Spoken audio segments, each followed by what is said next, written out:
Le programme d'aujourd'hui, je vais parler cercle d'adhérence. Ensuite, ça va faire un lien sur le freinage dégressif et on finit par réglage de train, et suspension et barre anti-roulis. Alors, du coup, là, je vais vous parler d'un ce qu'on appelle le cercle d'adhérence. Ça représente en fait, là, en l'occurrence, le cercle de les capacités de grippe d'un pneu. OK? Parce que ce que j'avais envie de parler là-dessus, c'était un pneu, ça a une certaine capacité, c'est-à-dire qu'il accepte un certain taux de glissement, c'est-à-dire ou du patinage ou des mini-blocages, des micro-blocages. Donc, il accepte un certain taux de glissement et un certain angle de dérive. OK? Ces deux aspects-là font qu'un pneu, il n'est pas parfait et on ne peut pas freiner et tourner à fond ou accélérer et tourner à fond. Donc, là, je vous explique un peu en quoi ça consiste. Ici, c'est un cercle avec, c'est pas clair forcément pour tout le monde dans ce sens-là, mais moi, j'ai préféré ce sens-là où freinage, c'est vers le haut, accélération, c'est vers le bas, virage à droite, bah, c'est quand on part à gauche et virage à gauche, c'est quand on part à droite. OK. Quand la voiture est à l'arrêt, on est au milieu de ces intersections, on est à l'intersection de ces deux droites. Et le cercle violet que vous voyez, c'est la capacité maximale du pneu. OK? Donc ça veut dire que quand je suis dans le cercle, je suis dans l'adhérence. L'adhérence optimale, elle est sur le trait violet. Et quand je suis au-delà de ce trait violet, au-delà de ce cercle, et ben là, je ne suis plus dans l'adhérence. Donc toute cette partie-là, c'est perte d'adhérence, perte de grippe. OK. Donc là, on est focalisé, je me répète, juste sur un pneu. Ça, on prend en considération un pneu. Ça veut dire qu'un pneu, si j'arrive en ligne droite et que je freine, je vais monter ici. Si je freine doucement, j'arrive ici. Si je freine au point optimal, je suis ici. Donc au maximum de la capacité de décélération de mon pneu. OK? Je suis en haut. Si je freine au maximum des capacités et que je tourne, par exemple, virage à gauche, hop, je me retrouve ici, je suis hors de l'adhérence. D'accord?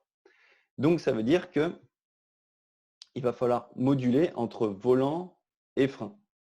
Et du coup, c'est important de comprendre que de par la conception du pneu, je freine, j'arrive au point optimal, j'essaye de trouver le point optimal, mais au fur et à mesure où je vais vouloir tourner, il va falloir que j'enlève de la pression de frein. Donc, OK, je suis ici, j'ai freiné au maximum, je commence à tourner, il faut que j'enlève petit à petit de la pression de frein. J'enlève de la pression de frein, j'enlève de la pression de frein, jusqu'au moment où j'ai plus du tout de frein et je tourne au maximum. Et alors là, après, c'est la sortie du. Donc ici, en théorie, c'est à peu près le point de corde. Du moins, c'est le moment où on a fait le plus tourner la voiture. Et ensuite, au fur et à mesure où je vais débraquer, je vais pouvoir accélérer. Parce que si je tourne à fond et que j'accélère à fond, je me retrouve ici. Et ici, j'ai plus d'adhérence. Donc, si c'est une traction, je tire tout droit. Si c'est une propulsion, potentiellement, ça dépend de quel pneu on regarde, mais je peux partir en tête à queue. Donc, c'est important de, au fur et à mesure que j'accélère, il va falloir que je débraque. OK. Et c'est une fois que j'ai les roues droites ou quasiment droites que je peux accélérer à fond. OK. Donc, en fait, de ce principe-là, ça explique déjà pas mal de concepts de pilotage. OK. Donc, ça, c'est un pneu. Et finalement, les 4 pneus vont faire un cercle global pour la voiture. Et du coup, ce cercle-là peut devenir alors le cercle d'adhérence de la voiture au total. Et il faut prendre en considération une chose, c'est que ce cercle-là, il peut changer de diamètre. En fait, il change de diamètre si on diminue la charge. Donc, moins va y avoir de charge sur la voiture ou moins va y avoir de charge sur le pneu, plus le cercle va diminuer. OK? Alors, j'espère que c'est clair pour tout le monde. Donc, je le répète, le diamètre de ce cercle, il varie en fonction de la charge qui est appliquée au pneu. Et ça, ce n'est pas linéaire. Ça ne veut pas dire que si j'enlève 100 kg en passant de 300 à 200 kg de charge, ça va être la même chose que la perte va être la même que si je passe de 200 à 100 kg. Ça, c'est important à retenir. Mais après, ça reste toujours un cercle. Globalement, dans la vie de tous les jours, enfin, du moins, dans la vie de tous les jours, oui, on n'utilise jamais toute cette partie-là, en fait. Dans l'ensemble, quand on freine dans la vie de tous les jours, on lâche les freins et on vient tourner. Par contre, celle-ci, globalement, elle est bien assimilée puisqu'on accélère facilement dans un rond-point ou quoi. Donc, sur une voiture de série, de tous les jours, on voit souvent que les gens ils viennent utiliser comme ça cette partie-là. OK. Voilà.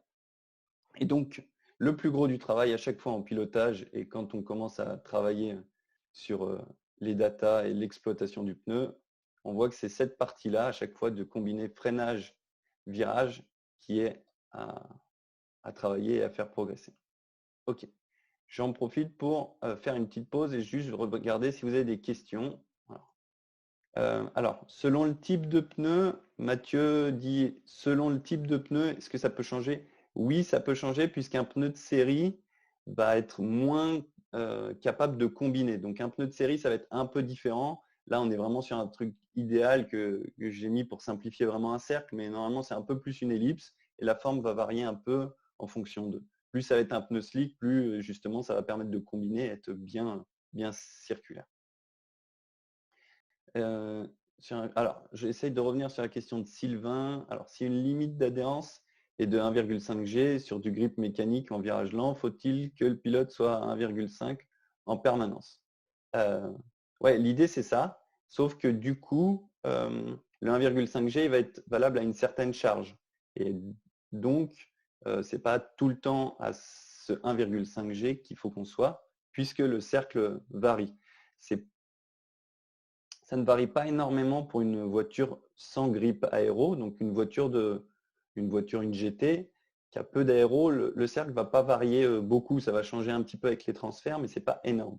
Par contre, dès que c'est des voitures avec de l'aéro, une F1, le cercle il va énormément s'élargir en bout de ligne droite quand on a beaucoup d'appui aéro. Sur un frein, ils ont une grosse capacité et au fur et à mesure qu'ils ralentissent, il y a moins de charge aéro et le cercle vient se rétrécir. J'espère du coup que j'ai répondu à ta question, Sylvain. Donc Mathieu, comme je disais tout à l'heure, alors le cercle d'adhérence est-il toujours rond pour la voiture? C'est plutôt une ellipse, mais pour simplifier, on parle d'un cercle. Et ensuite, il y a une chose aussi, c'est que souvent, nous, si on le regarde après en data, si tout à l'heure ça vous intéresse, je peux vous montrer sur une voiture, on va vraiment le voir plutôt aplati sur la partie accélération, parce qu'il y a peu de voitures qui sont capables d'accélérer aussi fort qu'elles sont capables de décélérer. Ok, sur un démarrage arrêté, on a l'impression que ça accélère fort, mais si on veut passer de 100 à 150, l'accélération, elle n'est pas aussi forte que quand on passe de 150 à 100 en freinant. Ça, j'espère que c'était clair aussi, du coup. Ok, Mathieu 111, plus ou moins clair. Alors, n'hésite pas à préciser s'il y a un truc que tu n'as pas compris en particulier, je reviens dessus. Ok, Antoine, déjà familier. Christophe, c'était une nouvelle manière d'être présenté, bon, c'est cool. Le cercle, alors Stéphane Drive, le cercle augmente quand on diminue la charge. Non, le cercle diminue quand on diminue la charge. Alors, je l'ai peut-être mal dit ou je l'ai dit à l'envers tout à l'heure, mais plus je vais avoir de la charge sur le pneu, plus il va être large, et plus je vais diminuer la charge, plus il va rétrécir. Par contre, ce n'est pas linéaire. Donc c'est possible qu'au début, on en perde beaucoup et à la fin, l'écart soit faible, ou du moins c'est surtout quand il part de petit, plus on augmente la charge, plus ça augmente vite, et à la fin, ça augmente moins vite. On va en revenir sur cet aspect-là et c'est important. Alors, slick. Alors, mince, donc slick plutôt ovale et slick plutôt plus rond sur Mathieu. Ouais, donc un slick clairement beaucoup plus rond, plus bombé la forme qu'un pneu de série. Donc Loïc Arnoux, exactement, c'est la notion de coordination pédale-volant. Ouais, exactement, c'est ce qui fait qu'on est obligé de coordonner ses gestes entre pédale et volant. Je reviens dessus juste après.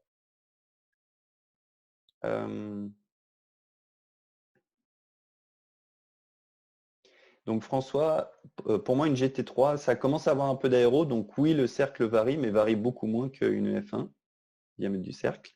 OK. L'angle de braquage joue-t-il un rôle? Bah, du coup, plus je vais braquer, plus ça veut dire que je vais me déplacer. Donc, c'est la question de Jérôme. L'angle de braquage joue-t-il un rôle? Et effectivement, bah, plus je vais braquer, plus je pars sur un côté, plus je demande au pneu, donc plus je pars sur un côté de l'axe. Et donc, forcément, plus potentiellement, je sors du cercle. Donc, oui, l'angle a son importance. OK, je passe à la suite, du coup, si ça, c'était bon pour vous. je vais passer du coup faire un lien avec freinage dégressif du coup, puisqu'on voit qu'il faut combiner freinage dégressif et comment on peut parler de la théorie du frein et après de comment ça se lie aux data, puisque ceux qui ne le savent peut-être pas tous, ou c'est peut-être pas tous familier pour vous, mais maintenant la plupart des voitures de course sont équipées d'un système d'acquisition de données. Et sur ce système d'acquisition de données, on est capable de récupérer des infos, dont la pression de frein. Donc la pression de frein, après, si on sait la lire, il faut aussi savoir l'interpréter. Si on sait la récupérer, il faut savoir l'interpréter. Et du coup, on va parler un peu de théorie sur justement la pression de frein. Donc, on a été sur ça. Et là, maintenant, je vais vous parler un peu de pression de frein et freinage dégressif. Freinage dégressif, il y a pas mal de choses qui sont ou des abus de langage, ou alors il y a des fausses croyances sur ce domaine-là. Du coup, c'était comme la semaine passée, il y avait des fausses croyances ou des idées reçues sur freinage pied gauche, à quoi ça sert. Eh bien, là, il y a des gens qui disent encore parfois des erreurs sur le freinage dégressif, donc on va essayer d'en parler un peu. Ça, c'est une courbe de frein comme on pourrait la lire sur un système de data. Alors, j'ai essayé de le faire le plus clair et simple possible. Dans cet axe-là, c'est la pression de frein. Donc, plus je freine, plus ça monte. Plus la pression monte. Plus j'appuie sur la pédale, plus ma pression monte. Et ça, c'est la distance, en fait. C'est la distance parcourue par la voiture. Donc, si j'arrive dans une ligne droite, bah forcément, je suis en train d'accélérer normalement ou du moins pas en train de freiner. Je suis lancé dans ma ligne droite, je me déplace ici. Pas de pression de frein. OK. Donc, normalement, hop, je peux même passer comme ça. Voilà. Donc, point vert. Je suis dans une ligne droite. Ma voiture, elle prend encore un petit peu de vitesse, donc j'ai encore une légère accélération. Donc, mon point vert se trouve ici sur mon cercle. OK. J'avance un petit peu, j'arrive à mon repère de frein, je freine. OK.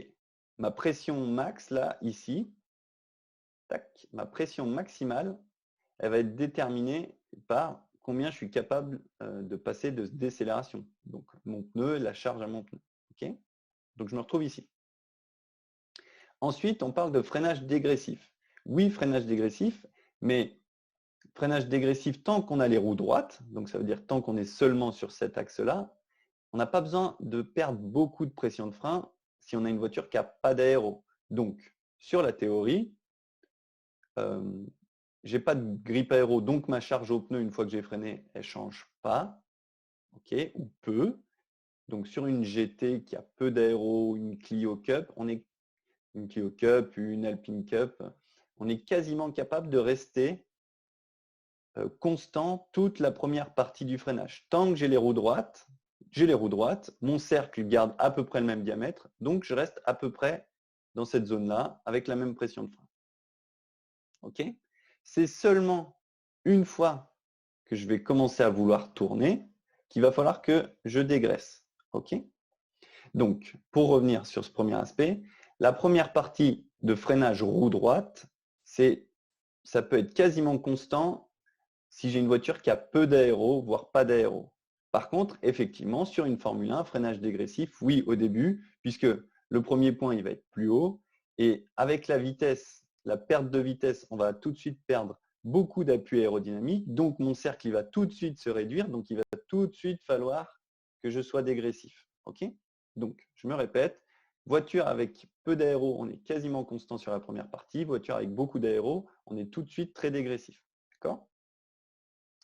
Ensuite, on arrive sur la partie qui devient vraiment dégressive sur la courbe parce qu'en fait, on va commencer à vouloir tourner. Donc, on va vouloir commencer à se déplacer sur cette courbe-là. Et donc, si on se déplace sur cette courbe-là, forcément, il faut diminuer la pression. OK ?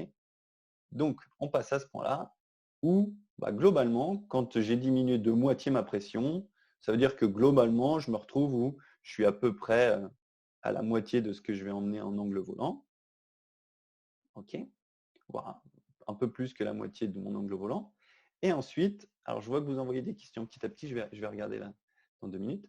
Et ensuite, j'ai plus de pression de frein parce que je demande à mon pneu le braquage maximal. OK ? Alors, je n'ai pas encore regardé les questions, mais je me doute qu'il y a quelque chose qui dit oui, mais il y a cette histoire de transfert de charge aussi. Alors, Je me doute que vous êtes en train de poser des questions là-dessus, peut-être pas. OK. Donc là, on considère que le cercle que je vous ai représenté, c'est globalement le cercle global de ma voiture. Et effectivement, on se doute que si on veut avoir le grip maximal sur la fin, on veut aussi que les roues arrière touchent le sol. Donc si je considère, alors j'essaye d'expliquer de manière simple, si je considère ce cercle, donc là c'est le cercle considéré pour une voiture complète. Si c'était juste le pneu arrière, effectivement, quand je me retrouve sur la partie en haut, la partie haute, mon cercle d'adhérence pour le pneu arrière, il est très faible. C'est aussi pour ça que souvent on a une répartition de frein qui est plutôt sur l'avant que sur l'arrière. Donc ça voudrait dire que mon cercle il est assez faible sur mes roues arrière. Donc d'autant plus, raison d'autant plus valable que quand je veux que ma voiture tourne, je veux que mes roues arrière retrouvent du potentiel, donc je veux qu'elles aient un cercle d'adhérence plus grand, donc raison de plus pour que j'arrête de freiner, que le transfert de charge se refasse sur l'arrière un petit peu, et voilà. Donc, j'essaye de me répéter et que ça soit clair. Je suis en ligne droite, je prends toujours un petit peu de vitesse, donc sur mon cercle d'adhérence de ma voiture, je me retrouve à peu près ici, un petit peu d'accélération. Je freine. Transfert de charge sur l'avant, ça je suis d'accord avec vous. Donc mon cercle de pneus avant est plus grand que mon cercle de pneus arrière. OK, mais mon cercle global de voiture, il reste globalement le même, sauf si j'ai de l'aéro. Ensuite, je vais attaquer le dégressif parce que je commence à tourner. Donc, vu que je commence à dégraisser, en même temps, j'ai un transfert de charge qui se refait vers l'arrière. Donc, mes cercles de pneus avant commencent à diminuer, mais mes cercles de pneus arrière commencent à regrandir. Par contre, mon cercle d'adhérence de la voiture reste globalement le même, sauf si j'ai de l'aéro. Et donc, plus je tourne, plus je continue pour rester dans ce cercle et redonner du potentiel à mes pneus arrière pour faire en sorte que j'ai le grip maximal et optimal sur mes 4 roues une fois que je suis au point de corde. Alors, première question de Sylvain. En moyenne, pour une GT, tu restes combien de temps en frein constant? 1 ou 2 secondes. Ça va complètement dépendre de combien j'ai besoin de décélérer. Donc, en fait, mon temps de freinage va juste dépendre de quelle vitesse je commence ma décélération et à quelle vitesse je veux arriver. Okay, donc, je ne peux pas dire si c'est 1 ou 2 secondes. Ça va vraiment dépendre. Et du coup, toute cette partie constante qu'on voyait de frein sur une voiture qui n'a pas d'aéro, va vraiment dépendre de combien de temps je freine les roues droites, en fait. Parce qu'il y a des virages où à peine je freine, il faut que je commence à tourner, donc tout de suite, il faut que je dégraisse. Stéphane Drive, la Steph Drive, oui, constant tant que tu es en ligne droite. Oui, constant tant que tu es en ligne droite, si tu as une voiture qui n'a pas d'aéro ou peu d'aéro. Ok, alors mince, les questions des fils, j'essaye.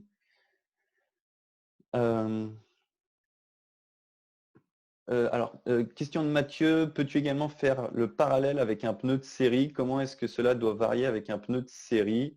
La pression de frein, globalement, ce qu'on a dit, c'est qu'on est moins capable de combiner, donc on va juste, on va devoir dégraisser beaucoup plus vite en fait, puisqu'on va demander, il va falloir beaucoup plus décomposer sur un pneu de série. On va pas être capable, le pneu est moins capable de combiner frein et volant, donc du coup, on va devoir freiner fort tant qu'on a les roues droites et dégraisser plus vite puisqu'on va devoir mettre du volant et le pneu n'est pas capable de faire les deux. Mathieu, j'espère que j'ai répondu à tes questions. Ouais, ok, impeccable. Alors, comment savoir si on freine trop ou pas assez pendant cette phase de freinage et prise de virage? Alors ça, c'est pas évident puisque par calcul, c'est pas évident de connaître le diamètre optimal de son cercle d'adhérence. Ok, c'est un concept qui permet d'expliquer pas mal de choses, mais c'est compliqué de calculer puisque ça va dépendre de pas mal de paramètres. Donc c'est compliqué de savoir le diamètre exact. Donc c'est un peu expérimentalement qu'on va savoir si on se retrouve à la limite. Et la limite, c'est est-ce que je suis dans le blocage ou est-ce que je ne suis pas dans le blocage? Donc, est-ce que je peux freiner plus fort? Oui, je peux freiner plus fort sans bloquer. Donc, OK, la limite est plus loin. Et ensuite, quand je me déplace, c'est est-ce que je pars en sous-virage? Est-ce que je pars en sur-virage? Voilà. Est-ce que je perds le train avant ou pas? C'est comme ça que je vais ajuster ma limite et savoir où je me balade sur le trait. Et globalement, une fois que, ce qui est pas mal, nous, au data, à l'acquisition de données, nous, en tant qu'ingé, on peut avoir le cercle d'un pilote qui roule vite et l'avoir et le comparer avec un cercle d'un pilote qui roule un peu moins vite. Et du coup, ça permet de voir où est-ce qu'il optimise ou pas, où est-ce qu'il utilise bien. Et en fait, on voit souvent que c'est sur les côtés du cercle que les pilotes pros, ils viennent combiner beaucoup plus et chercher. Et du coup, la partie frein volant est vraiment plus large que sur un pilote gentleman qui va un peu moins faire. Ok, c'était clair apparemment pour tout le monde, très clair. Mathieu 111, est-ce que la pression a une incidence sur pression ou sous pression favorise freinage ou courbe? Alors, ok, donc pression, j'imagine que ce n'est pas pression de frein, mais pression de pneu. Et exactement, la pression de pneu fait aussi partie des choses. C'est aussi pour ça que le paramètre de savoir quel est le diamètre exact du cercle est compliqué. Mais oui, globalement, on avait vu la semaine passée que si je gonfle un peu moins mon pneu, j'agrandis ma surface de contact au sol. Et du coup, mon cercle, potentiellement, il s'élargit un petit peu puisque je vais optimiser, je vais avoir plus de capacité de décélération et un peu plus de capacité aussi en virage. Alors, Hervé qui dit, peux-tu nous parler des baby-freins? Alors, je ne sais pas ce que c'est les baby-freins. Est-ce que c'est une expression que moi j'aurais utilisée avec toi un jour? Je ne sais pas. Je ne sais pas à quoi tu fais référence. Ça ne me parle pas, lui. Ok. Donc Loïc, comment estimer en théorie? J'ai répondu à la question tout à l'heure. C'est assez difficile de connaître le diamètre exact avec la théorie. Est-ce que ça serait donc intéressant que la répartition de freinage migre vers l'arrière au cours du dégressif? Alors, question de David. Intéressant la question de David. Et c'est aussi un peu pour ça que, pas principalement dû à ça, mais c'est aussi pour ça que sur ceux qui font parmi vous, il y en a qui en font de la Clio Cup, sur les Clio 4 Cup, en tout cas, on a un répartiteur et un limiteur. Puisqu'il y a les histoires que quand on freine avec une Clio Cup, le moteur est à l'avant, on freine à l'arrière. La voiture, elle est vraiment avec très peu de charge à l'arrière, il n'y a vraiment pas de poids, donc le cercle d'adhérence est très petit sur les roues arrière. Donc c'est pour ça qu'on limite la pression, parce que de toute façon, ils ne peuvent plus passer de décélération. Ils sont tellement petits que sinon ils bloquent. Ok. Alors, oula, je suis en train de prendre du retard, j'essaie de me reprendre. Alors, j'essaye de lire la question d'Adrien Doux qui dit sur le graphe, on ne voit pas la phase de transfert de masse. La mise en pression est soudaine et brutale. Est-ce que c'est comme ça en réalité? Alors, la prise de pression de frein, j'imagine que tu parles. Oui, globalement, on essaye de faire en sorte qu'elle soit vraiment verticale. Donc, quand on prend les freins, on essaye que ça soit fort. Parfois, on essaye de la faire un peu moins si c'est une voiture de série qui va avoir quelque chose qui fait que physiquement, il faut qu'on lui laisse un petit temps. Ou alors, pour les voitures qui ont un ABS, on essaye de ne pas être trop brutal pour pas que l'ABS se déclenche brutalement. En fait. Donc, on essaye de rentrer doucement dans l'ABS. Donc, des fois, on fait des prises de frein qui sont un peu moins importantes. N'hésite pas à me dire si j'ai répondu à ta question.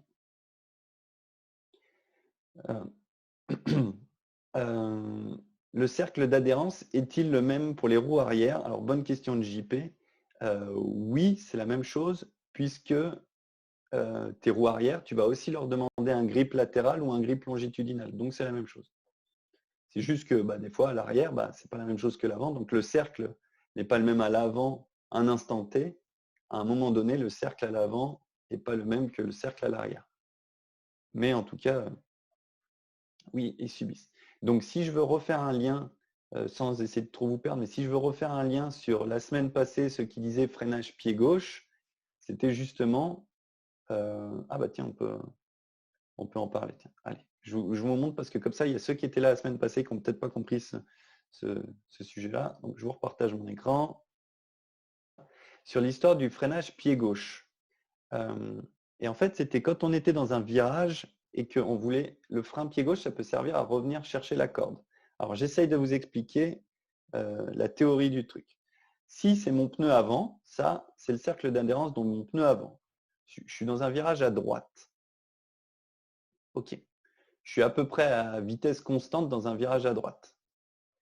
Mais je me retrouve que dans un virage à droite, par exemple, je suis en train de tirer un petit peu trop tout droit, par exemple. Je suis en train de sous-virer. Donc, potentiellement que c'est mes roues arrière qui ont un petit peu trop de grippe. Mes roues arrière sont un petit peu trop en train de me pousser.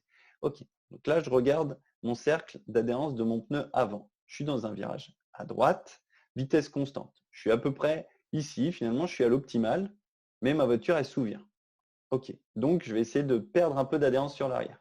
Donc, la technique du frein pied gauche, ça veut dire qu'en fait, je suis dans mon virage, j'accélère et en même temps, je freine. Donc là, j'accélère, ça me met ici, mais en même temps, je freine. Donc, ça me met ici. Mon pneu, il subit accélération, freinage, il est à peu près au même endroit. OK. Par contre, si là, on change et on bascule sur la vue du pneu arrière, on était ici, mais mon pneu arrière, c'est dans le cas d'une traction, pardon, c'était peut-être pas clair. Sur mon pneu avant, j'accélère et je freine. Du coup, sur mon pneu avant, vu que c'est les roues motrices, je reste à peu près au même endroit. Par contre, mes roues arrière qui ne sont pas motrices, eh ben, elles voient virage, mais maintenant que je me suis mis à faire du pied gauche, elles voient du frein. Du coup, elles sortent un peu du cercle d'adhérence et du coup, je perds un peu du grip sur l'arrière, ce qui fait que l'avant tourne plus que l'arrière. OK. Pas sûr que ça a été hyper clair, mais c'était parce que la semaine passée, quelqu'un me demandait sur la Clio, quand on faisait du frein pied gauche, la voiture revenait chercher la corde.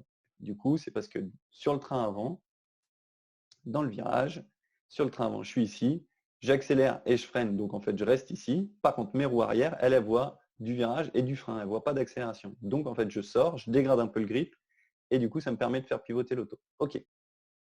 Ça me permet de dire qu'il y a deux choses. Nous, en France, on parle pas mal de cercle d'adhérence, mais dès qu'on est un peu entre un G ou à l'international, il y a le cercle de friction, donc friction circle, et ils ont le GG diagramme, qui ne sont pas tout à fait la même chose. Le friction circle, c'est les efforts qui vont se faire au pneu. GG diagramme, c'est les accélérations que va subir la voiture. Voilà, c'était une petite parenthèse. OK. Ouais, et bah du coup, Mathieu, effectivement, donc sur une propulsion, tu peux faire la réflexion inverse sur ton frein pied gauche et normalement, tu n'auras effectivement pas le même effet. Ok, donc Olivier aussi est intéressé pour le cercle en data. Ok, parfait. Donc, ça a l'air d'avoir été clair pour vous. Donc, bah, on passe à la suite sur les trains roulants. Donc là, la dernière fois, on a parlé du parallélisme, un peu du carrossage, mais on a parlé pas mal de parallélisme. Et ce coup-là, j'ai eu des questions, notamment, je pense à toi, Hervé, qui doit être encore là. Hervé qui me posait des questions sur la suspension, amortissement. Et donc, je me suis dit, je vais parler d'un truc, c'est les ressorts et la barre anti-roulis. Encore une fois, je vais essayer de l'expliquer très simplement. Donc, des fois, je n'explique pas tout exactement en détail, mais je vais essayer de l'expliquer simplement. Et on va parler en fait, je veux vous parler d'un concept qui est la balance de roulis.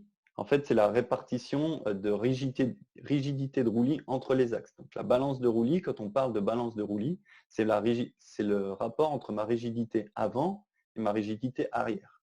Et sur une voiture, ce qui contribue à la rigidité de roulis, c'est principalement la barre anti-roulis et les ressorts. Donc, la dureté de barre et la dureté de ressort qui va faire ça. OK ?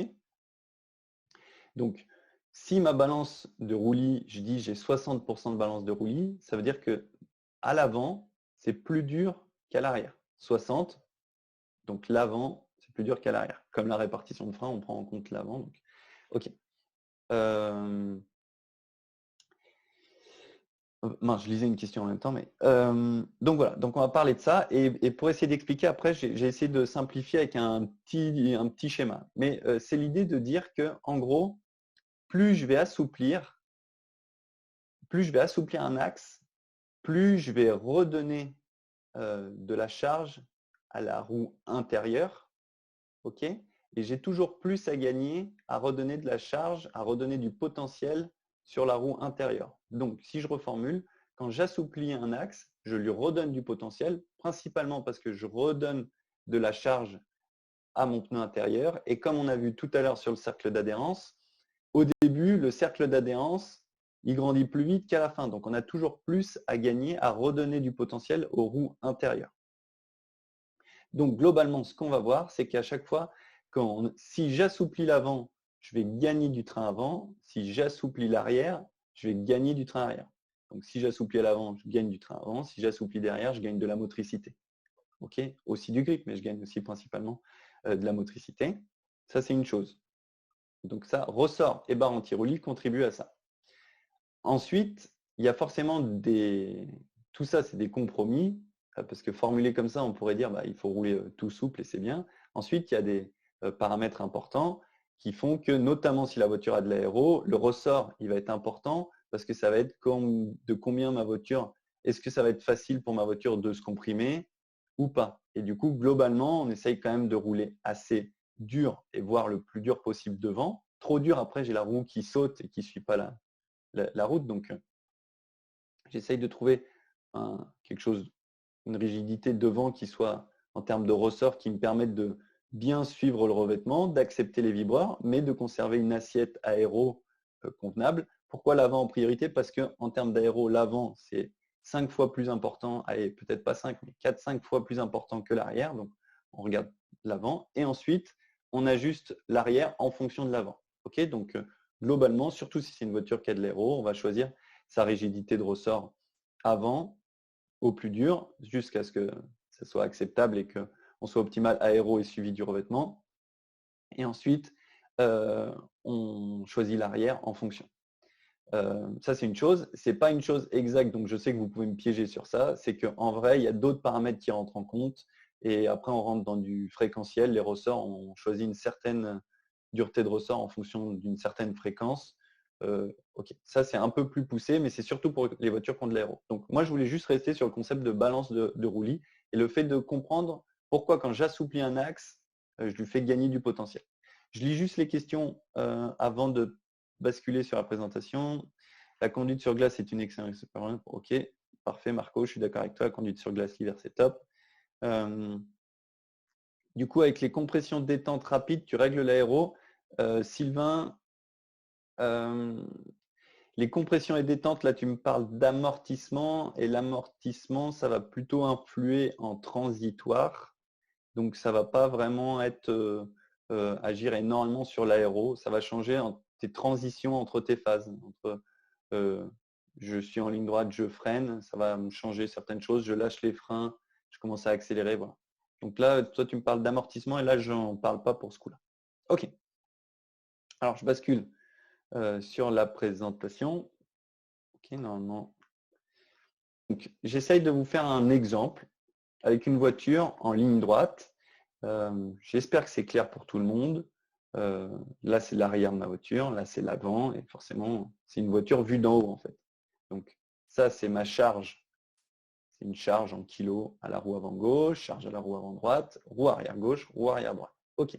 Donc là, c'est une voiture plutôt avec un moteur arrière. On a plus de charge à l'arrière qu'à l'avant. Et là, je décide pour cet exemple-là de rentrer dans un virage à gauche à vitesse constante. Donc, sans faire de transfert de charge sur l'avant ou sur l'arrière. Donc, je rentre dans un virage à gauche sans être en train d'accélérer ni être en train de freiner. Donc, juste pour l'exemple simple, je fais juste un virage à gauche à vitesse constante.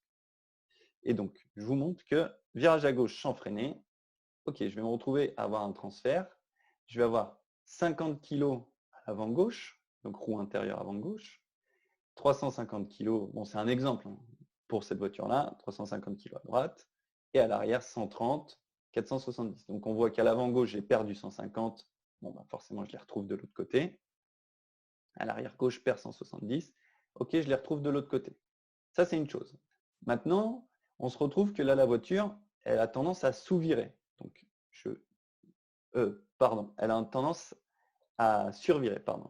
Pour cet exemple-là, elle a tendance à survirer. Donc, en fait, j'ai trop de potentiel à l'avant. Donc, je dis, avec ce qu'on a dit tout à l'heure, ça veut dire qu'il faut que j'assouplisse l'arrière ou alors que je durcisse l'avant. Je voudrais que ma voiture tourne un peu moins bien et que je regagne du potentiel à l'arrière. Donc, soit j'assouplis à l'arrière, soit je durcis à l'avant. C'est une histoire de balance de roulis. Donc, je peux assouplir, mais aussi je peux durcir l'autre axe. Ok, donc, dans cet exemple-là, barre avant plus dure. Donc, ma barre avant plus dure va faire que je vais transférer plus de poids sur l'extérieur. Ok, donc là, je me retrouve que ici, ma barre avant plus dure, je monte de 6 kg à droite et je perds les 6 kg à gauche. Donc, on a vu que ici, je charge plus ce pneu-là, mais quand on est déjà chargé, charger plus, au pire, je sors complètement du cercle, soit je ne le fais pas vraiment progresser, donc soit le diamètre change un petit peu, mais pas énormément, et je réduis celui-ci, celui de gauche, je le réduis. Par contre, on voit que à l'arrière, ça veut dire que en fait, je me suis retrouvé plus souple, vu que c'est plus dur devant, je me retrouve plus souple. Et ben, je perds 8 kg à l'arrière, parce qu'en étant plus souple, je viens charger plus ma roue intérieure. Et là, je me retrouve à gagner 8 kg, et ces 8 kg là vont être suffisants pour faire agrandir suffisamment mon cercle d'adhérence. Donc, je vais me retrouver à avoir plus de grippe sur cette roue arrière, donc finalement plus de grippe sur mon axe arrière, plus de grippe sur mon axe arrière et un peu moins de grippe sur mon axe avant.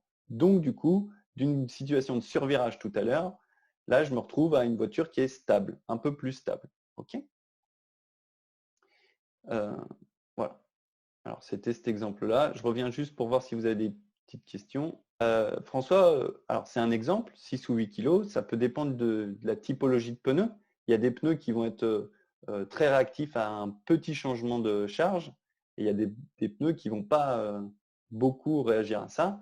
Mais donc ça veut dire qu'il y a certains pneus où pour sentir, il faudra faire un plus gros changement, et il faudra que le changement, ça ne soit pas 6 ou 8, mais peut-être que ça soit 10 ou 15. On aurait, la question de Mathieu, on aurait pu avoir le même résultat en assouplissant l'arrière. Oui, alors du coup, en assouplissant l'arrière, ça aurait fait quelque chose de semblable. En fait, durcir l'avant, c'est comme assouplir l'arrière, du moins en termes de balance. Par contre, le comportement de la voiture n'est pas exactement la même chose, et des fois, tu as plus intérêt à durcir devant qu'à l'arrière, que assouplir l'arrière. Durcir un axe, ça va le rendre ok, ça redonne du potentiel à la roue intérieure, mais du coup, ça rend la voiture un peu plus floue, un peu plus lente au changement d'axe. Et du coup, souvent, les pilotes se plaignent que ça leur manque un peu de retour d'info. Si c'est trop souple, ça leur manque un peu de retour d'info, ils ont plus de mal à sentir le grip, la voiture a plus de mouvement. Donc, c'est pour ça qu'aussi, des fois, on privilégie d'essayer d'avoir plus dur pour essayer d'avoir plus de retour au volant et une voiture plus réactive et qui envoie plus d'infos au pilote. Alors, mince, ça a défilé vite là. J'essaie de m'y reprendre. L'arrière s'assouplit sans changer la barre. Ouais, exactement. Donc, si je durcis l'avant, ça veut dire qu'en fait, ma balance apparaît encore plus sur l'avant. Donc, c'est comme si j'avais assoupli l'arrière. OK. Il y a deux choses aussi. C'est qu'après, vous voyez, sur les voitures, il y a des barres. Donc, le diamètre fait que ça change la rigidité. Puis après, il y a les points d'ancrage des biellettes sur la barre. Et en fait, donc, des fois, on n'est pas obligé de changer de barre. On peut juste changer de position de réglage. OK. Assouplir un axe. Alors, question de Morgane. Petite question. Assouplir un axe, tu peux le faire avec le réglage de dureté de ton amorto ou changement de ressort avec un autre tarage. Alors là, il y a plusieurs concepts. Moi, je parlais juste de ressort. L'amortissement n'intervient pas dans ta balance de roulis. Ton amortissement, l'amortissement n'intervient pas. Et ensuite, le ressort, donc tu peux aussi durcir tes ressorts. J'ai parlé que de barre anti-roulis, mais on peut aussi, c'est vrai qu'on peut durcir la barre, mais on peut aussi durcir les ressorts. Durcir les ressorts, ok, c'est une chose. Et après, tu m'as parlé, je pense, de tarage. Si c'est tarage des ressorts, c'est peut-être la précharge des ressorts. Et là, la précharge des ressorts, ça va être un autre phénomène. Ça va être à partir de quel transfert. Enfin, bon, je ne parle pas de ça. On peut en parler une prochaine fois, ou si ça vous intéresse vraiment, vous me reposez la question, on en parle une prochaine fois. Mais précharge des ressorts, c'est autre chose. Surtout que sur la plupart des GT, quand on change la hauteur de caisse, on change en faisant de la précharge de ressort. Donc en plus, on mélange deux phénomènes. Cyril, très clair, mais ça serait différent sur un virage différent. Alors Cyril, éventuellement, on peut faire un autre exemple. C'est juste que je ne l'ai pas préparé visuellement, mais après, ça changerait.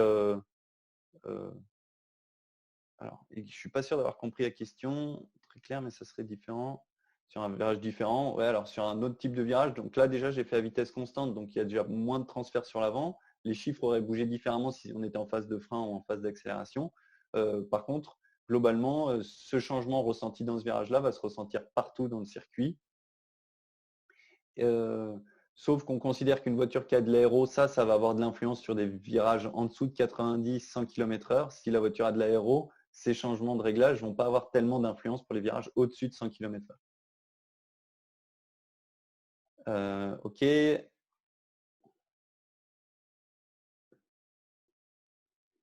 Alors, pour les réglages, Loïc pose une bonne question. Pour les réglages en piste, il existe une formule théorique ou est-ce que c'est uniquement avec les ressentis du pilote ou les datas?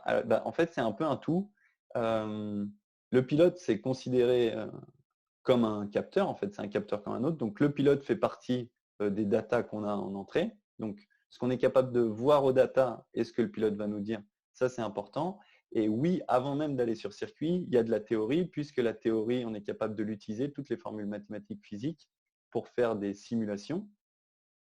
Et avec ces simulations, on est capable d'essayer de s'approcher des réglages idéaux pour la piste. C'est pour ça que ça se développe beaucoup. Alors, je ne parle pas des simulateurs vraiment de pilotage, je parle de la simulation de calcul de performance de la voiture et quel réglage on peut utiliser. Les équipes l'utilisent de plus en plus. On en a parlé la semaine passée, où effectivement, il y a une théorie derrière tout ça.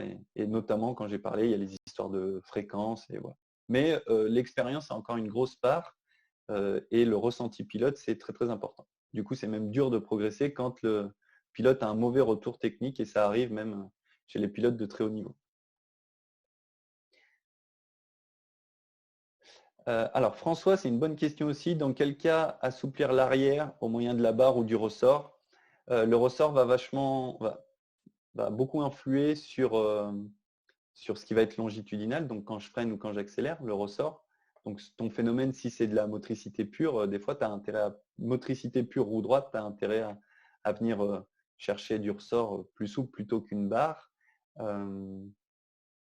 Après, le ressort, il va avoir aussi une importance sur comment tu vas absorber indépendamment les vibreurs. Et puis après, il y a aussi le phénomène que selon les catégories, tu ne peux pas changer la barre ou tu ne peux pas changer les ressorts, tu peux changer que la barre. Où il y a des cas où tu peux rien changer du tout. Et puis les ressorts, encore une fois, ont une grosse importance, une grosse influence sur l'aéro. Donc du coup, on sait différencier des fois, si c'est une voiture qui a de l'aéro, on va peut-être pas toucher au ressort et juste se concentrer sur la barre. J'espère que j'ai répondu à ta question. Question de Sylvain, sur les datas, on peut calculer le poids par roue, on peut calculer la charge. Il y a deux façons de le faire. On peut le faire avec des poussants instrumentés. Donc ça veut dire que sur les voitures avec des triangles, donc il y a l'histoire du poussant et on a des capteurs, des sensors qui permettent de savoir la charge qui est appliquée. Okay, donc ça c'est très simple, ça nous donne la charge. Okay. Sinon on peut le faire un peu plus par calcul en ayant, on a des capteurs de débattement d'amortisseurs. Ces capteurs de débattement, en fait, c'est le reflet de plus je me comprime, plus ça veut dire que je subis de la charge. Et du coup, ensuite, avec des motion ratio, des ratios de déplacement, on est capable de retrouver la charge appliquée à la roue. Donc, c'est un peu plus long puisque ça se fait par calcul. Alors Marco pose la question, alors tu choisis comment? Du coup, ça fait référence à un moment où je parlais avant et je ne sais plus. Donc n'hésite pas à réécrire ta question et j'y réponds juste après. Alors j'essaye d'aller vite parce que du coup, comment le fait d'assouplir un stop transfère-t-il la charge sur le pneu intérieur? Alors, c'est une question, Jean-Michel, je suis OK avec cette question-là parce que je me la suis posée aussi. Pourquoi en assouplissant, je vais charger la roue intérieure? Parce qu'en fait, tu les rends tes roues un peu plus indépendantes. Donc, si tu prends une vraie barre et que tu rentres dans un virage, tu es bien d'accord que si c'est une vraie barre, OK, je tourne et ma roue là intérieure, je l'ai complètement levée. Si je suis quelque chose qui se tord un peu, ça va faire un truc comme ça.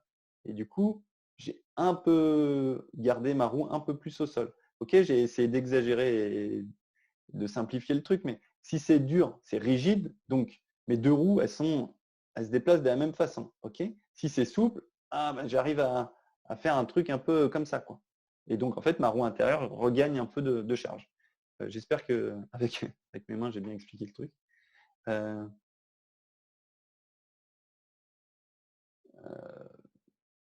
Ok, Adrien, donc tu roules en moto, pas de problème. Moi. La question, c'est durcir un axe sans influencer la hauteur de caisse. Du coup, les ressorts vont un peu influer quand même sur ta hauteur. Et c'est pour ça qu'après, quand tu changes un ressort, il faut quand même que tu aies vérifié que ton réglage n'a pas changé complètement ta hauteur de caisse. C'est aussi pour ça que tout à l'heure, je parlais de précharge sur les ressorts. Donc, il faut faire attention. Quand on change des positions de barre anti-roulis ou de changer de barre, c'est assez simple à faire puisque ça ne va pas changer d'autres paramètres. Par contre, ressort, ça va changer de combien ma voiture s'écrase et du coup, ça va me changer ma hauteur de caisse. Donc du coup, si j'ai changé de ressort et que j'ai mis plus souple, ça se trouve ma voiture est plus basse. Donc j'ai d'autres phénomènes qui rentrent en compte. Donc il faut que je les compense, donc il faut que j'en tienne compte.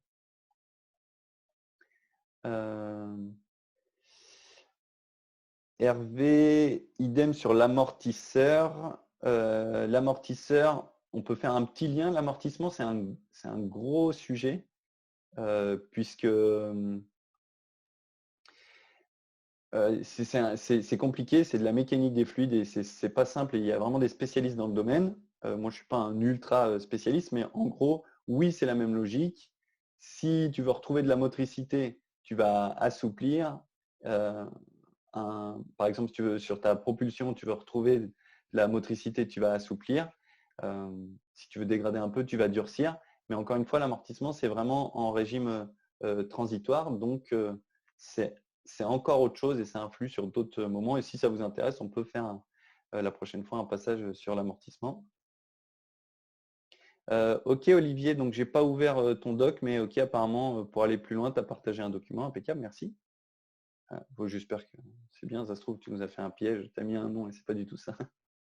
Euh, Quelle est la limite de saturation du pneumatique en fonction de la charge? Stéphane, oui, ou Steph Drive demande. Alors ça fait, on en a parlé un petit peu tout à l'heure.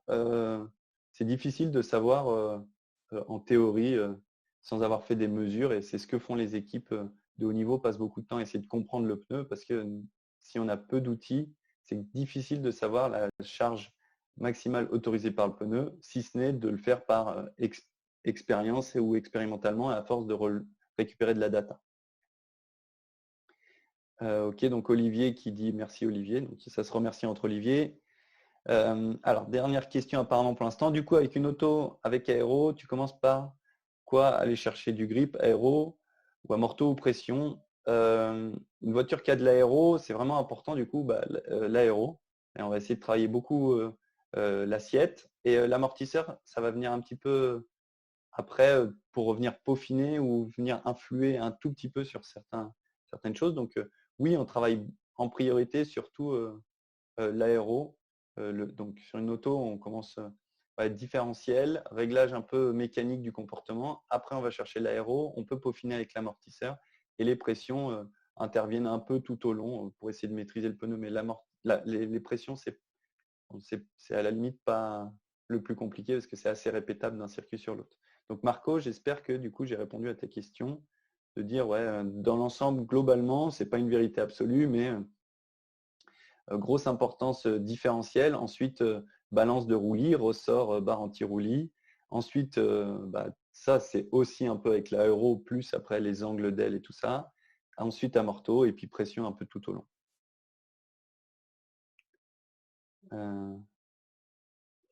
Ok, donc de Monsieur Martin, le doc, ok, impec. Le réglage de hauteur caisse, pitch est très important du coup.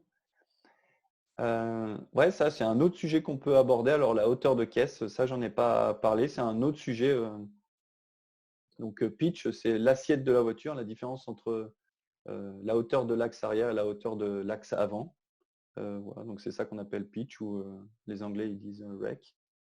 Voilà. Donc ça, à la limite, je peux en reparler une prochaine fois.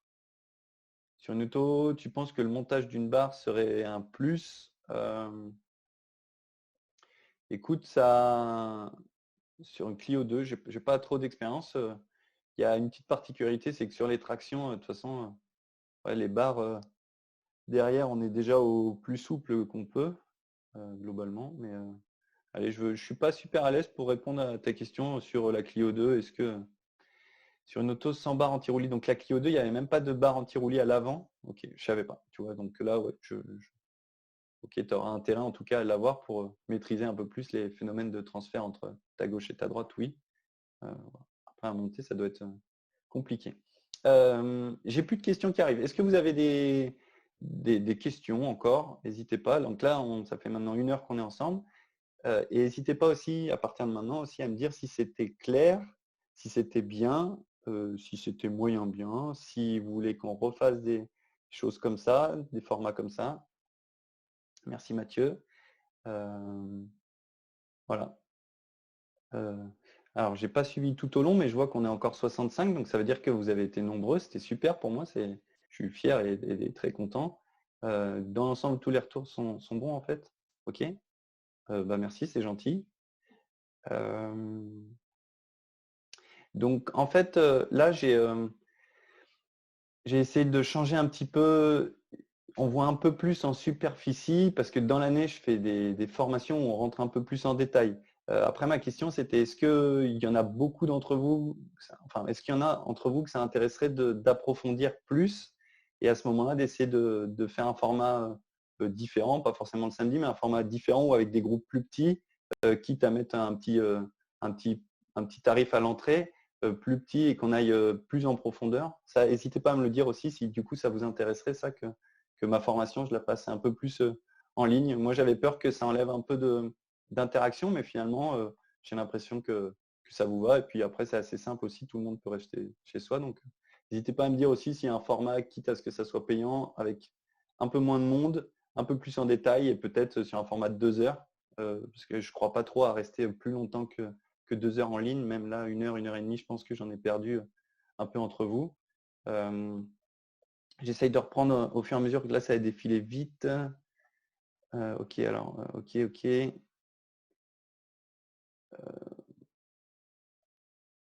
Ok, Sylvain. Donc, ok, donc maintenant, Sylvain, je pense reconnaître Sylvain, qui tu es. Dynamique Auto, celui que tu avais fait avec Guillaume, il a encore un petit peu évolué. Donc, un peu différent, un peu plus abouti. Par contre, ce n'est pas prévu d'en faire un autre pour l'instant. Effectivement, donc Marco, c'est passionnant. Effectivement, moi, régler au début mon carte à la voiture, c'est ce qui m'a poussé du coup à vouloir devenir un G. C'est passionnant. Par contre, oui, c'est complexe et on se prend la tête. Et à chaque fois qu'on croit qu'on a compris, on se rend compte qu'en fait, il reste encore beaucoup à apprendre. Alors, Christophe, sur une GT, est-ce qu'il y a une séquence de setup à suivre? Bah, j'ai essayé de le dire un petit peu tout à l'heure, dans l'ordre où moi j'essaye de faire le diff, tout ce qui est grip mécanique, après aéro, et puis après je peaufine clic d'amortisseur et, pression de pneu. Pareil, n'hésitez pas à me dire, je vous renverrai un mail de toute façon à tous dans la semaine, mais n'hésitez pas à me dire s'il y a d'autres sujets que vous voulez voir. Quel sujet? Est-ce que ouais, quel sujet ça vous intéresserait qu'on fasse samedi prochain? Ah oui, donc Louis-Henri, le cercle d'adhérents, je vais le montrer, je me le suis noté. Ok. Est-ce qu'il y a d'autres questions? Ok, il y en a que ça intéresserait qu'il y ait plus d'approfondissement. Ok, François, faire des formations en ligne, ça peut être intéressant, d'accord, merci. Loïc Arnoux, feras-tu des cours, en tout cas des vraies formations? Bah, une fois qu'on sera plus confiné, moi j'aimerais bien qu'on refasse des formations en salle, parce que du coup, j'aime bien l'histoire qu'on soit ensemble en face à face, et puis en plus, on fait ça sur 2 jours, et comme ça, on balaye tout, et c'est intéressant. Carrossage, autobloc, ça, on peut en parler.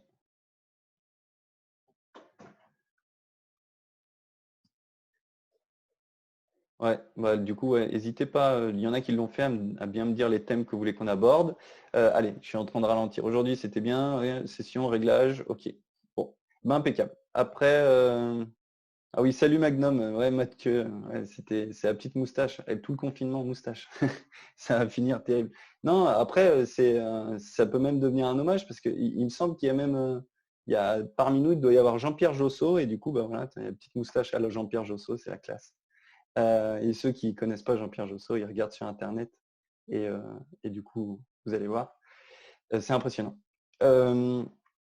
Ok, et ben à ce moment-là, avant que j'en perde, parce que si je passe aux data, je risque d'en perdre certains, il y en a qui pourront rester. Là, ce que j'aimerais bien qu'on fasse, et à la limite, je vais essayer de faire une capture d'écran, c'est qu'on fasse, tout le monde remette sa caméra, et comme ça, moi, ça me permet de faire une photo de groupe. Là, vous remettez tous votre caméra, ça me permet de faire une photo de groupe.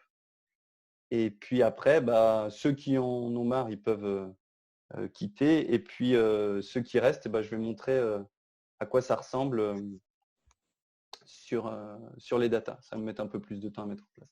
Ok, bon bah du coup, impeccable. Il y en a pas mal que je connais, il y en a plein que je ne connais pas. Donc bonjour, merci beaucoup d'avoir suivi. Encore une fois, n'hésitez pas à me dire les sujets que vous voulez, qu'on refasse. Est-ce que vous voulez qu'on refasse ça samedi, les sujets que vous voulez qu'on aborde, et de toute façon, je vous renvoie un mail si vous avez oublié de me dire quelque chose. Ok, bon, alors j'essaye ça. Ok, normalement, j'ai pu. Tac. Allez, j'enregistre juste. Je sais pas ce que vous voyez. J'espère que vous voyez pas ce que je suis en train de faire. Remarque, c'est pas très grave. Ok, impeccable. Tac. Eh ben, merci beaucoup. Je me répète, ceux qui veulent partir maintenant et on se revoit samedi avec plaisir. Je referai certainement le même principe d'inscription. Et puis ceux qui veulent rester, ça va me prendre juste un petit peu de temps, mais je vais essayer de mettre en place, vous montrer à quoi ça ressemble sur les datas. Donc du coup, je risque d'être un peu moins bavard. Tac. Parce qu'il faut que je rouvre mon système de data. Je vais même rouvrir un peu celui qu'on avait fait l'autre jour parce que je dois l'avoir. Donc ceux qui étaient là samedi dernier, on avait analysé Manicourt. Et ben à la limite, je vais essayer de reprendre les mêmes exemples qu'on avait pris. J'espère que ça se verra. Hop. Ah, il y en a qui en même temps, quand qu'ils ont remis la caméra, ils ont remis le micro. Donc pensez à recouper éventuellement le micro, comme ça évite aux autres d'entendre ce que vous faites. Tac, tac. Alors, c'est en train de se mettre en place. Alors, j'ai juste un petit truc à ajuster. Alors, si je peux déjà, au moins ça sera plus interactif pour vous, je peux déjà vous partager l'écran et je suis en train de mettre en place ça. Impeccable.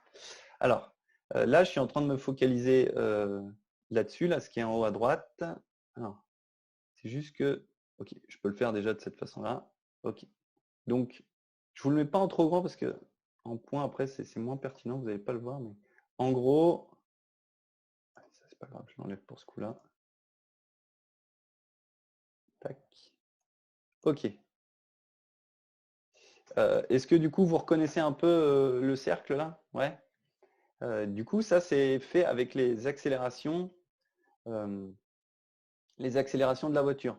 Donc j'ai les accélérations en X et les accélérations en Y. Donc finalement, ce n'est pas des forces appliquées aux pneus, mais c'est des accélérations subies par la voiture. Et du coup, vous voyez que ça ressemble au cercle d'adhérence. Par contre, bah, c'est sûr qu'il n'est pas parfait, notamment parce que ça, c'est sur une Clio Cup. Et une Clio Cup, ça n'a pas une grosse capacité d'accélération. Donc ici, on n'a pas de point sur la partie accélération. Par contre, on voit que voilà, on est capable d'aller chercher apparemment un G, dans certains cas, un G et demi en phase de frein. Et tout ça ici, c'est la partie dégressif. Là, c'est braqué au maximum. Ok, donc pareil, on a à peu près une capacité de 1 G et demi en latéral. Ok, et voilà. Et du coup, par contre, à l'axel, bah, on prend qu'un demi-G. Voilà. Donc ça, c'est ce à quoi ça ressemble. Est-ce que c'était visible comme ça, ça vous parle du coup ce qu'on peut voir? Et donc, ce qui peut être intéressant, je ne sais pas si ça va se voir dans cet exemple-là, mais c'est la différence entre des pilotes. Alors, il faut juste que je fasse un truc. Accélération en X. J'ai l'air d'avoir un petit delta.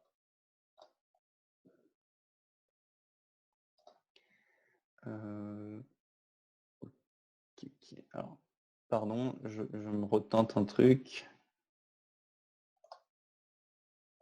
Tac. Oh, 0,2. Ah mince, et ben c'est dans le sens. Ok. Alors là, c'était peut-être pas clair pour tout le monde, mais du coup, j'ai j'ai remis le pilote vert qui est moins performant par-dessus le pilote rouge et ça permet de voir que, en gros, on voit qu'il y a beaucoup plus de points verts ici, le long de l'axe vertical. Donc, le pilote passe beaucoup plus de temps à freiner et à rester les roues droites qu'à combiner.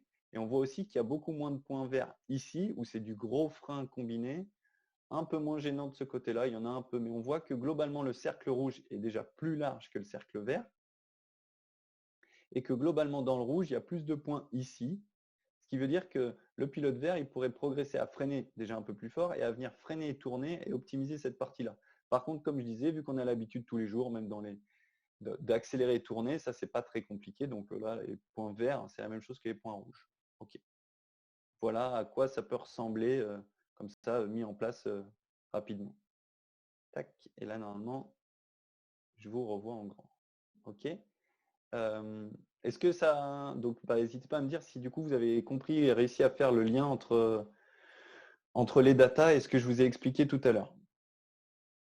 Ah ok, bon bah c'était même mieux aux data. Ouais. Bon bah moi ma passion c'est les datas, mais des fois j'ai peur que ça fasse un peu dîner de con et que vous me regardiez le samedi juste pour vous foutre de ma gueule, mais les datas j'y passerai pas mal de temps.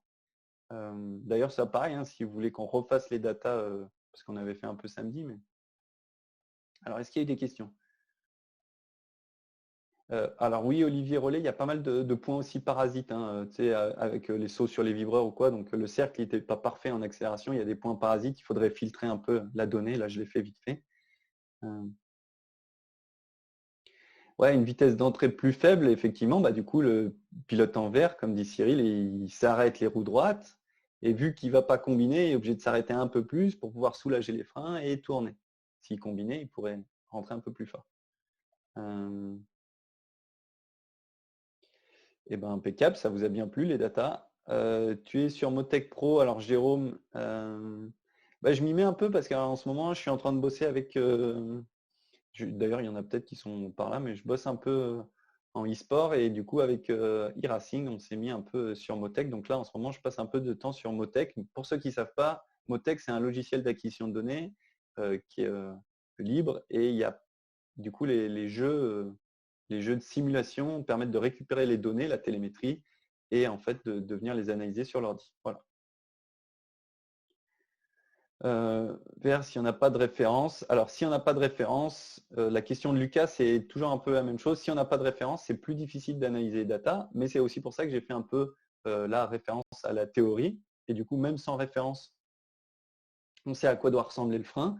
Et puis même sans référence, on voit le cercle et s'il est tout creusé comme le pilote vert sur le freinage et qu'il n'y a rien en haut, et ben rien que là, on sait qu'on on peut lui dire de progresser. Et puis après, avec l'expérience, à force d'en faire, de connaître les voitures et les circuits, pardon, on est capable de savoir en lisant où est-ce qu'il faut s'améliorer. Sylvain me demande si tu es dans une équipe en particulier. Et ben moi, dans l'année, je travaille principalement avec Autosport GP, qui est une équipe d'Alpine Cup à Lyon, du moins en banlieue lyonnaise, avec le Graph Racing, qui est une équipe basée à Paris, qui fait du LMP2, 24 heures du Mans, LMP3, et puis avec l'équipe Schatz Compétition qui s'appelle ANS maintenant, qui est gérée par Nicolas Schatz, 7 fois, je crois, champion de France de la montagne, et qui fait rouler des CN. Voilà, ça fait 3 championnats différents que je suis globalement dans l'année. Sur e-racing en e-sport, eh ben, on verra quand ça sera un peu plus officiel. Pour l'instant, on commence à travailler tranquillement. C'est un ancien copain, un collègue qui est venu en parler, mais pour l'instant, il n'y a rien d'officiel, donc je ne donne pas de nom. Peut-être samedi prochain. Alors, tu as la possibilité de comparer un cercle avec une voiture qui a de l'aéro. Cyril, ok. Du coup, je suis surpris, c'est que ça vous intéresse toujours, hein. Ça fait 1h15 qu'on est ensemble, vous êtes encore 58. Cyril, je vais montrer une dernière chose et après, je pense, de toute façon, je m'arrête là. Par contre, pas hésiter du coup à tout ce que vous n'aurez pas eu là à me le dire. Et comme ça permettra de faire un sujet samedi prochain, si vous voulez qu'on refasse un truc samedi prochain. Pendant que je prépare, il faut que je retrouve.